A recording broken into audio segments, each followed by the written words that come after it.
Good morning. I've been gone for several days, so wanted to pick back up. I'll try to do 3 chapters for you guys this morning. If you remember, what had happened was Edward got a new outfit, so there's his new outfit, and he was a rabbit on the run. At first, the others thought that Edward was a great good joke. A rabbit, the hobo said, laughing. Let's chop him up and put him in the stew pot. Or when Bull sat with Edward carefully balanced on his knee, one of them would call out, "Got yourself a little dolly, Bull?" Edward, of course, felt a surge of anger at being referred to as a dolly. But Bull never got angry. He simply sat with Edward on his knee and said nothing. Soon the men became accustomed to Edward, and word of his existence spread. So it was that Bull and Lucy stepped up to a campfire in another town, another state, another place entirely.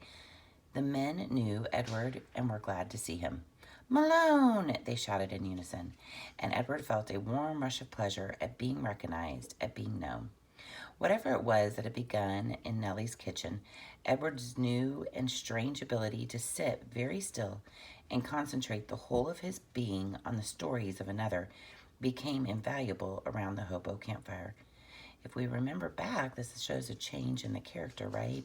Because when he used to sit at the table, at Abeline's table, he had no idea what people were talking about. Now he put everything into it, huh? "Look at Malone," said a man named Jack one evening. "He's listening to every dang word." "Certainly," said Bull. "Of course he is." Later that night, Jack came and sat next to Bull and asked if he could borrow the rabbit. Bull handed Edward over, and Jack sat with Edward upon his knee. He whispered in Edward's ear. "Helen," Jack said, "and Jack Jr. and Taffy, she's the baby. Those are my kids' names. They are all in North Carolina. You ever been to North Carolina? Oh, it's a pretty state. That's where they are, Helen, Jack Jr., Taffy. You remember their names, okay, Malone?" After this, wherever Bull and Lucy and Edward went, some tramp would come take Edward aside and whisper the names of his children in Edward's ear. Betty, Ted, Nancy, William, Jimmy, Aline, Skipper, Faith. Edward knew what it was like to say over and over again the names of those you had left behind. He knew what it was like to miss someone, and so he listened. And in his listening, his heart opened wide and then wider still. The rabbit stayed lost with Lucy and Bull for a long time. Almost 7 years passed. Oh, if you guys are keeping a timeline, you can now add 7 years.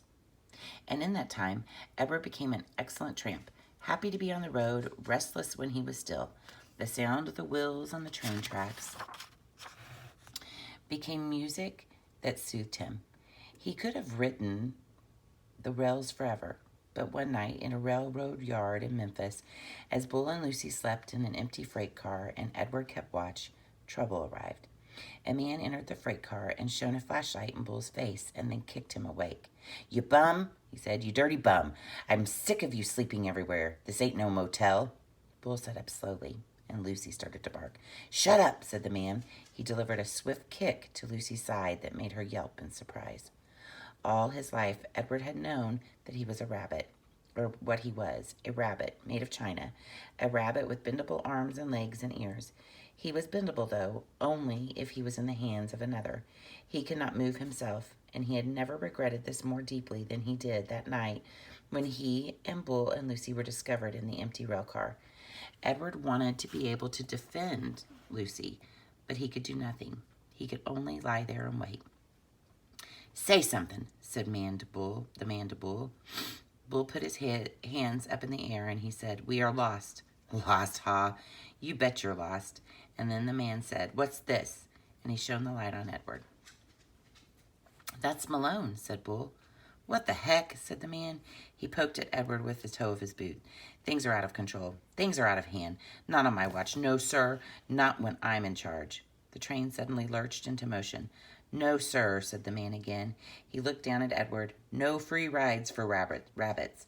He turned and flung open the door of the rail car, and then in turn, back with one swift kick, he sent Edward sailing out into the darkness. The rabbit flew through the late spring air. From far behind him, he heard Lucy's anguished howl. "Aroo! Aroo!" she cried. Edward landed with the most alarming thump. Okay, there's several different types of figurative language there. You guys can comment below what that is. It's your favorite. And then he tumbled and tumbled and tumbled down a long, dirty hill. When he finally stopped moving, he was on his back, staring up at the night sky. The world was silent. He could not hear Lucy. He could not hear the train. Edward looked up at the stars. He started to say the names of the constellations, but then he stopped. Bull, his heart said. Lucy. How many times, Edward wondered, would he have to leave without getting the chance to say goodbye?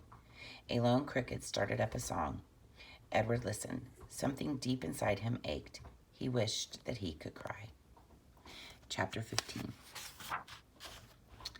In the morning, the sun rose, and the cricket's song gave way to bird song, and an old woman came walking down the dirt road and tripped right over Edward. "Huh," she said. She pushed at Edward with her fishing pole. "Looks like a rabbit," she said. She put down her basket and bent and stared at Edward. "Only he ain't real." She stood back up. She said again. She rubbed her back. "Why, what I say is, there is a use for everything, and everything has its use. That's what I say."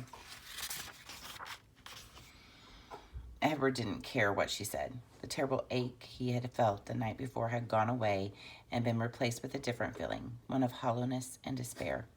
"Pick me up or don't pick me up," the rabbit thought. "Makes no difference to me." The old lady picked him up. She bent him double and put him in her basket, which smelled of weeds and fish, and then she kept walking, swinging the basket and singing, "Nobody knows the troubles I've seen." Edward, in spite of himself, listened. "I've seen troubles too," he thought. "You bet I have, and apparently they aren't over yet." Edward was right. His troubles were not over. The old woman found a use for him. She hung him from a pole in her vegetable garden. She nailed his ears to a wooden pole and spread his arms out as if he were flying, and attached his paws to the pole by wrapping pieces of wire around them. In addition to Edward, pie tins hung from the pole. They clinked and clanked. Ooh, more of that other type of figurative language there. And shone in the morning sun. "Ain't a doubt in my mind that you can scare them off," the old lady said. Scare who off? Edward wondered. Birds, he soon discovered. Crows. They came flying at him, cawing and screeching, wheeling over his head, diving in his ears. "Go on, Clyde," said the woman. She clapped her hands. "You got to act ferocious." Clyde? Edward felt a weariness too intense to wash over him, that he thought he might actually be able to sigh aloud. Would the world never tire of calling him by the wrong name? The old woman clapped her hands again. "Get to work, Clyde," she said. "Scare them birds off." Here's a picture of what it looked like. And then she walked away from him, out of the garden and towards her small house. The birds were insistent. They flew around his head. They tugged at his loose threads of his sweater. One large crow in particular would not leave the rabbit alone. He perched on the pole and screamed a dark message in Edward's left ear. Caw, caw, caw, without ceasing. As the sun rose higher and shone meaner and brighter, Edward became somewhat dazed. He mistook the large crow for Pellegrina. "Go ahead," he thought. "Turn me into a warthog if you want. I don't care. I am done with caring." "Caw, caw," said Pellegrina the crow. Finally the sun set, and the birds flew away. Edward hung by his ears and looked up at the night sky. He saw the stars, but for the first time in his life, he looked at them and felt no comfort. Instead, he felt mocked. "You are down there alone," the stars seemed to say to him, "and we are up here in our constellations together." "I've been loved," Edward told the stars. "So," said the stars, "what difference does that make when you are all alone now?" Edward can think of no answer to that question. Eventually the sky lightened and the stars disappeared one by one. The birds returned and the old woman came back to the garden. She brought a boy with her. Chapter 16.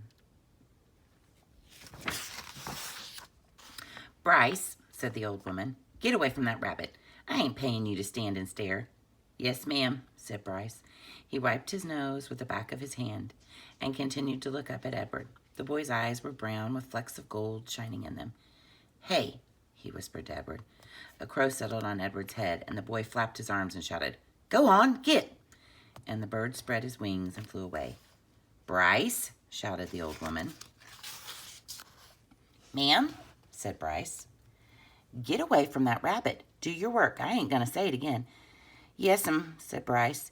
He wiped his hand across his nose. I'll be back to get you, he said to Edward.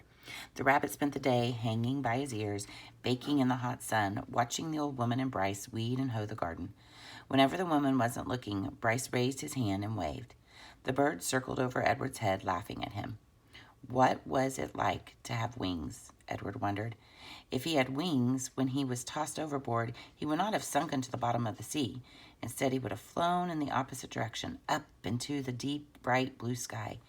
And when Lolly took him to the dump, he would have flown out of the garbage and followed her and landed on her head, holding on with his sharp claws. And on the train, when the man kicked him, Edward would not have fallen to the ground. Instead, he would have risen up and sat on top of the train and laughed at the man. Caw, caw, caw. In the late afternoon, Bryce and the old lady left the field. Bryce winked at Edward as he walked past him.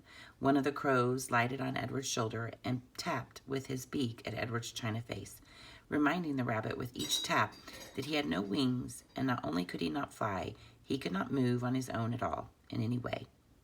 Dusk descended over the field, and then came true dark. A whippoorwill sang out over and over again, Whippoorwill, whippoorwill, whippoorwill. It was the saddest sound Edward had ever heard. And then came another song, the hum of a harmonica. Bryce stepped out of the shadows. Hey, he said to Edward. He wiped his nose with the back of his hand and then played another bit of a song on the harmonica. I bet you didn't think I'd come back, but here I am. I come to save you. Too late, thought Edward, as Bryce climbed the pole and worked at the wires that were tied around his wrist. I am nothing but a hollow rabbit. Too late, thought Edward, as Bryce pulled the nails out of his ears. I am only a doll made of china. But when the last nail was out and he fell forward into Bryce's arms, the rabbit felt a rush of relief, and the feeling of relief was followed by one of joy. Perhaps, he thought, it's not too late after all for me to be saved.